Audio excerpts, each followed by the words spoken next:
right? Yep. All three. Okay, I'm good. We got to do the right introduction music for this here. Are you guys ready for this? Sure. I'm not sure I am. Here we go.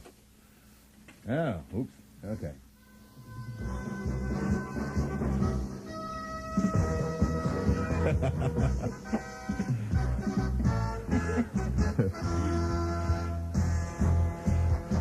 That's the music that I have in my bedroom because we did get down. Isn't that great? Yeah, can I come over?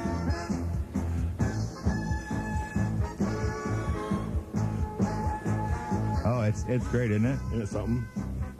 Okay, we're here with the one and only Mr. Only, Scott Rosema. Such as it is. Morning, Scott.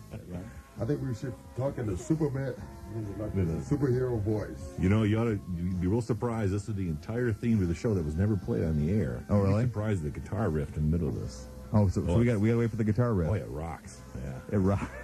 It does. This comic song rocks. Some heavy duty trumpets and everything going in there. Oh, here we go. Oh, crank it, baby. Yeah, great.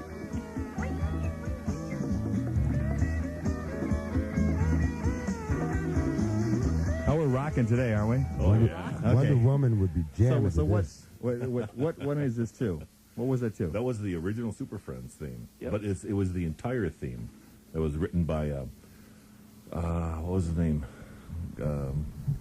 Hoyt Curtin was his name.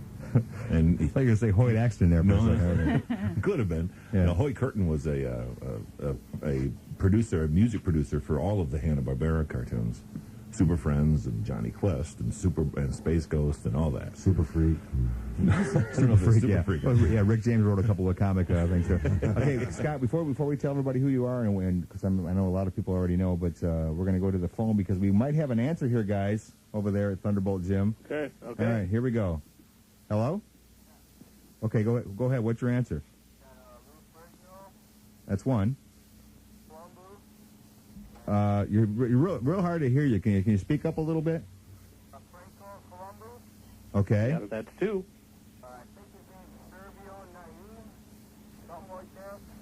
No. No. You're close. But you got two. Got two. Got to figure out the last one. What do you think, guys? That was I awful. think that's 2 out of 3. That's 2 out of 3. That's awful close. I know. Come on. Well, if somebody knows all 3... Yeah, but he just gave him 2. Okay, Lou Ferrigno. Yeah, but those are 2 easy ones. Franco Colombo. Okay, Ferrigno, of course, is the Incredible Hulk. We knew that. And the third one he didn't quite get, so we're not going to give it to him? We'll give him a booby prize then, right? Booby? What? Let's give her- Annette? Hey, I'm not going anywhere. I'm right here. Hey, families are listening to this. Take it easy. Thanks, Bill. Nick just said it's close enough. All right, there we enough. go. All right. Nick, Nick, Hey, you good win. surprise. Nick gives it to you, so hold on line. Wendy will get you. What was your name again? Okay, you must be on like a cell phone or something because you're like real distant. But anyway, congratulations and thanks for calling in. Get personal. And you're on your by way the into way, Thunderbolt Gym or what? He was obviously calling in from that Where? telephone company south of the Muskegon County line. Yeah. As John says with the GT T-shirt on. By the way, the one he missed was Okay. Serge Newbray.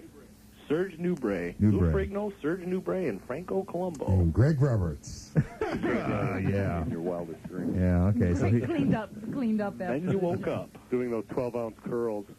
but he won the month's membership Well, at he's also Thunderbolt doing Gym. those 300-pound leg lifts. The more you drink, the lighter it gets. Hey, you know what? It takes a lot to maintain this body. I have you know I'm the number one dancer for the Chunky-Dales. It's like 12 meals a day. Hey, you and Scott together could do a heck of a dance, couldn't you? I could be in the middle. I'd be glad. I'd be nice because I'd be kind of a little guy. I don't want to get caught in The one of only, those the only kind of real things. Oh, problem no. is finding a dance floor big enough. I A think. dance floor big enough, yeah, or strong enough, yeah.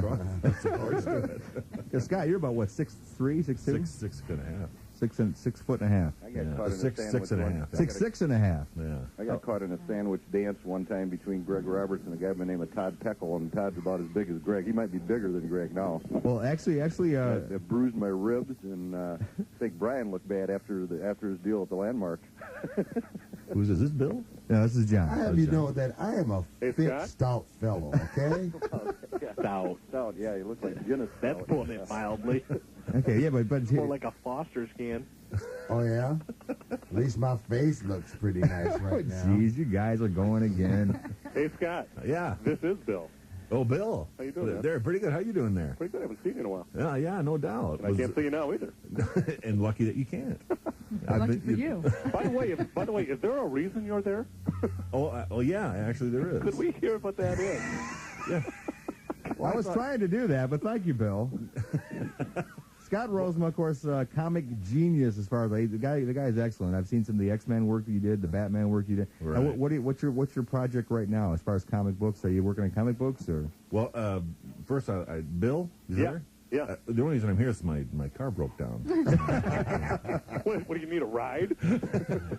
After I'm done here, Oscar's going to give me a ride back. Yeah. Okay. No, actually, the very latest project I'm working on is a huge Scooby-Doo project of all things. All right. Yeah. Scooby-Doo, right? Now, is this going to be for television?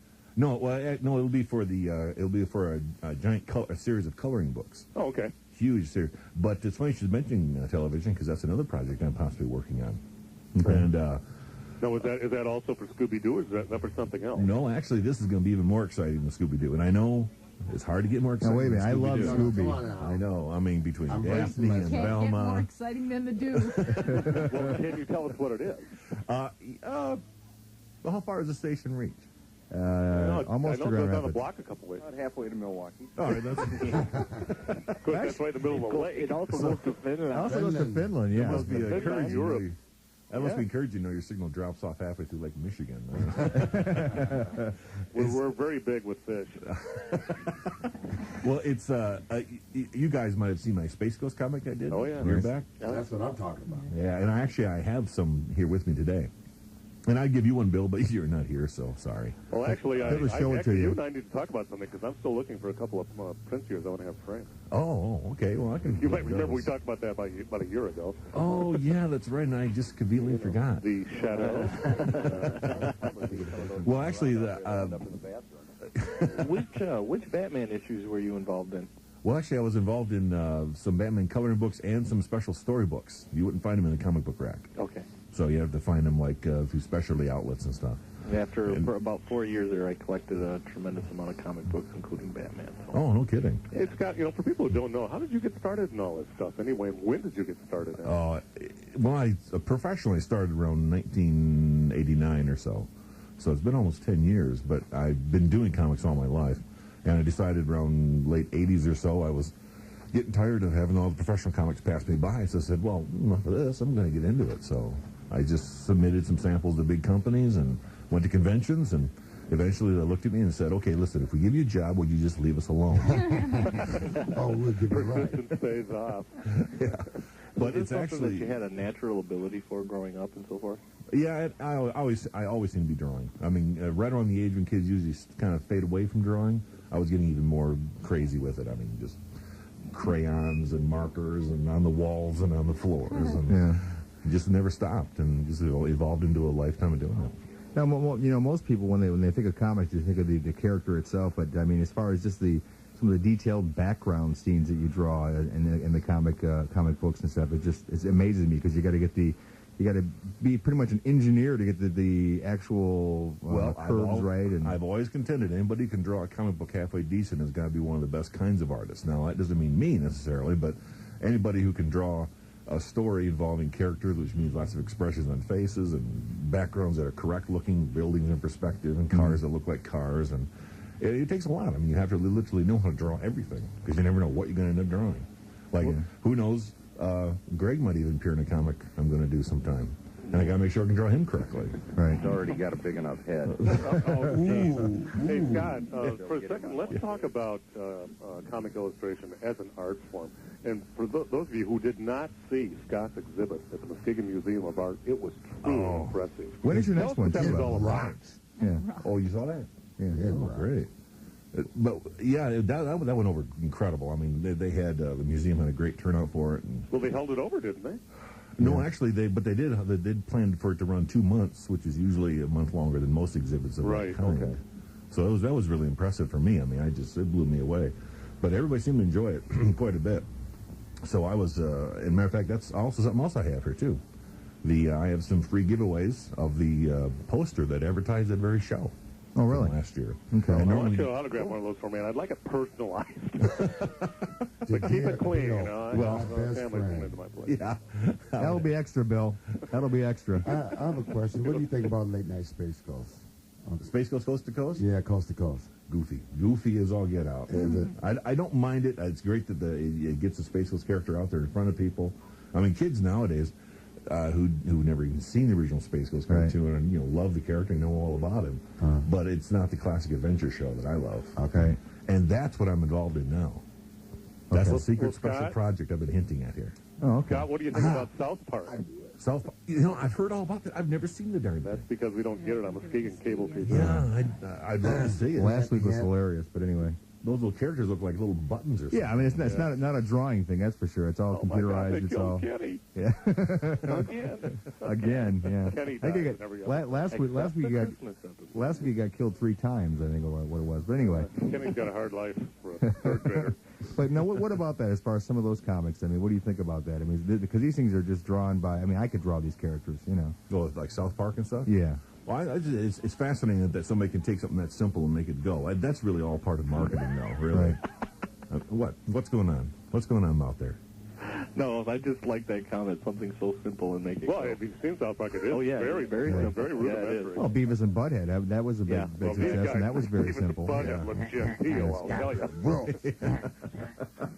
Now, as far as when people look at your art, though, I mean, as far as the detail, it's in the comic books. It's amazing. Well, that's the thing is that when you have something as when you get the huge difference between something like, say, as detailed as like X-Men, like what I did, and something as simple as South Park, that's just a reflection of the kind of variety people like. I mean, that's what. Now, does that upset you at all as far Keep as your claws, Greg.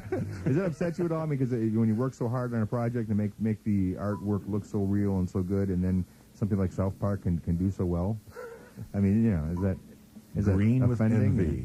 Okay, all right. what do you think about lately? They've been flooding the market with all kinds of cow and chicken. And Yeah, I mean, they're Now, really bad. I mean, some of them Cow are and pretty chicken. bad, but I like Johnny Bravo. I must say I like And Johnny we should have Bravo. talked about Johnny Bravo with this Elvis impersonator. Oh yeah, there you go. That guy almost brought me to tears at that song. Well, not really. I'm a man. I'm more of a man than that. I'm sorry. Yeah, sit next to Annette. Yeah, I'm more mad than that. Yeah, really. But I like Don't it, too. disrespect me for that. Greg, what's wrong with Chicken Boo? Chicken what? Chicken. No. Cow and Cow and chicken. Cow and chicken. Oh, okay. Chicken. No, I like Chicken Boo.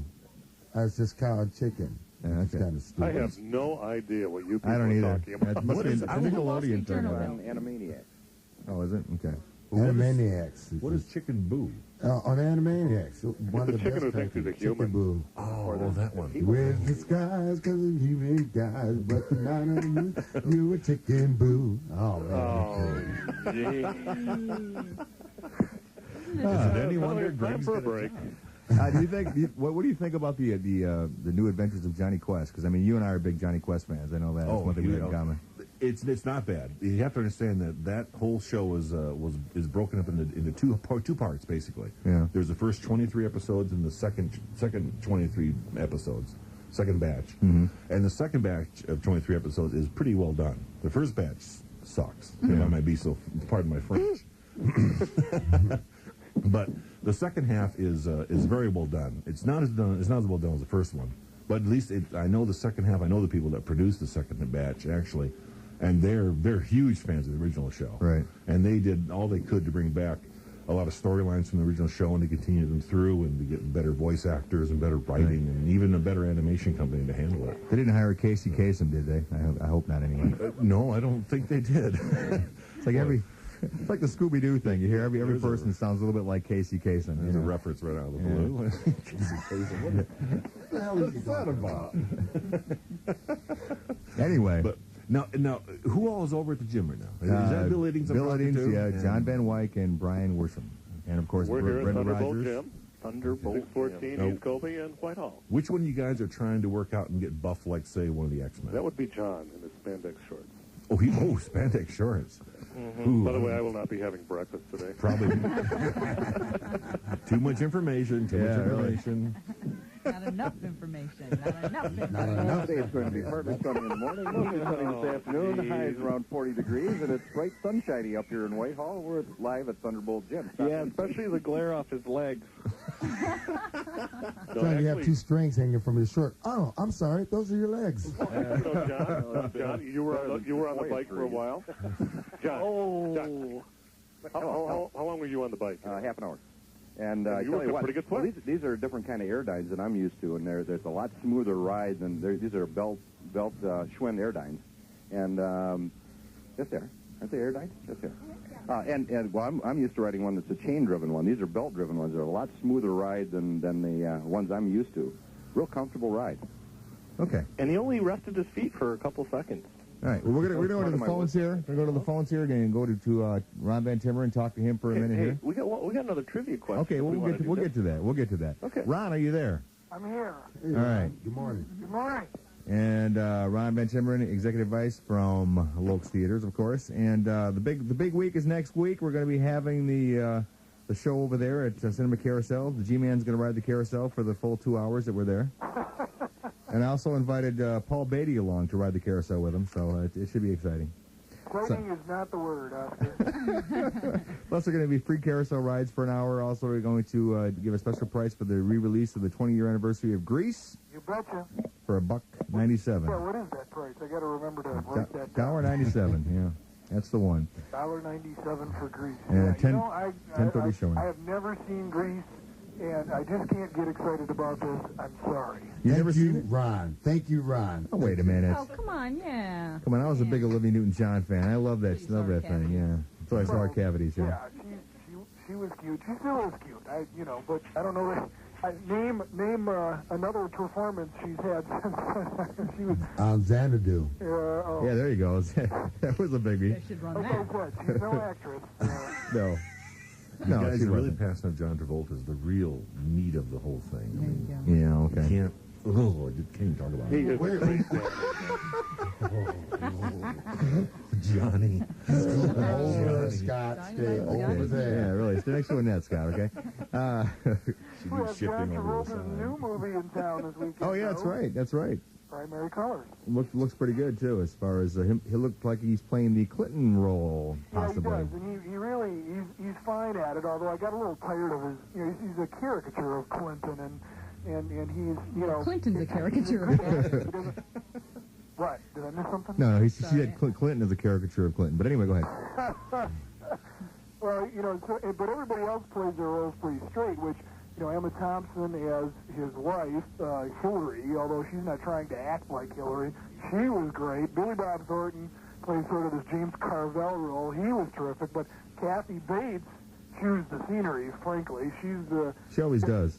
Oh, man, she's got this really salty-tongued, investigative friend of the Clintons kind of role, and she's really good. Larry Hagman, I predict Larry Hagman will get an Oscar nomination for Best Supporting He Actor. hasn't done anything for a while, has he? I know I hear it, and he he's is really good. I mean, I don't think about him as a great actor, but he was terrific in this film. So, and then plus there's the whole story, which is intriguing because, of course, it's based on the book, which is based on the Clinton primary. Although, is it what isn't true, what's real, what's not real, what's fact, what isn't fact? It just got to be a lot of fun along the way trying to figure that part out too. So, great movie, great performances, good thinking man's movie. Okay. And how is the Titanic still hanging in there, or what's going on with that?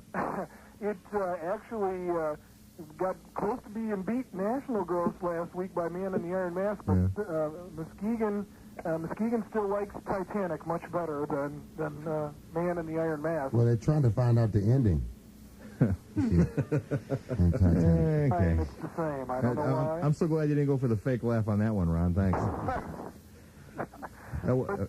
It's going to win Best Picture on Monday night. The Oscars are Monday night. I don't think there's any question Titanic's going to be the Best Picture. I agree with you. James Cameron's Best Director, but I tell you, I can't pick actor and actress. I'm really struggling with those two. Helen Hunt. What do you think about Helen Hunt winning? I think she's one of the two that's got a shot at it. That's my pick. Her and Helena Bonham Carter are neck and neck, I think. Well, then you got Judi Dench. Yeah, you can't count her out. She won the Golden Globe award. I don't know. Who do you think it is, Bill? Well, I think it's going to be Helen Hunt. I must tell you, though, I made that pick before I had seen some of these other movies. I still haven't seen Mrs. Brown. Yeah, and she and Judi Dench is great in that. But you know what? Helen Hunt won the Screen Actors Guild Award for Best Actress, and there's a lot of SAG voters in the Academy, and she's got an inside track. Yeah. And at the time I made my picks, I hadn't seen Helena Bonham Carter in Wings of a Dove, so, and I don't vote on things I haven't seen. If you're just trying to make picks to match the Academy, it doesn't matter what you say. Right. You just follow the signs. Best Actor is a toss-up, too, between... That's a tough one. Between Nicholson and Fonda. I think it's coming down to those two. And I agree with you. I think they're going to go to Nicholson. Well, I picked Fonda, but that's who I would have voted for if I was a member of the Academy. I didn't see Fonda, but I know Nicholson did a great job. Me So. too. Robert Duvall, I thought he was going to have it. Ooh, yeah. Well, there's another thing, Ron. When I made my picks, I had not seen The Apostle. Yeah. What do you That make is him a great pick all these performance. picks, Bill, and you haven't seen squat? I don't pick things I haven't seen. Well, if Ron would get them to our town earlier. That's why it's easy to beat. That's why it's easy to beat. We also got Wild Things opening this weekend with Kevin Bacon and Matt Dillon, Nev Campbell. An interesting-looking cast, a real weird-looking R-rated kind of I Know What You Did Last Summer kind of movie about a high school counselor is accused of some misappropriating some female students here, and Now, Ron, I heard that movie has more twists than Chubby Checker. Is that true? it's up and down and all around. I have not seen it. The reviews have been pretty good for that reason, though, that it's unpredictable and fun. And we get Kevin Bacon full glory in this film. He takes it all off, I hear. Well, it's got a great cast. So that alone makes it interesting. Well, Bill, what is this thing about the Fonda, Peter Fonda? What's this thing about they saying he might get it because Hollywood wants to see the whole family get this Oscar thing? Well, you hear buzz like that. No, I don't know if they vote like that or not. I can tell you this: it was a great performance in Julie's Gold. Yes, Really? and So I don't know how many more Peter Fonda's got like that, so you do get some sympathy vote. That has happened in Oscar, but that's what they thought last year about Lauren Bacall. She didn't get the Best Supporting Actress after all. They figured she was a shoo-in. It would be the last time they had a chance to vote, and they didn't. Yeah. Well, what about this thing about Burt Reynolds making a comeback? Yeah, Did he ever leave? I was going to mention that too, Ron, because you predicted that he was going to be nominated for this Boogie Nights thing. So he's the front runner to win the Best Supporting Actor. Well, here's my pick. Robin Williams has got a shot, but I think Burt Reynolds is in first place. now what happened to Marky Mark though? I thought he did a great job in the movie. I mean, come on. Actually, Mark Wahlberg was very good in that. He was, yeah. But he got stuck, I think, somewhere in between lead and supporting, and didn't make it for either. Oh, okay. So, he'll have his day. First time nominee.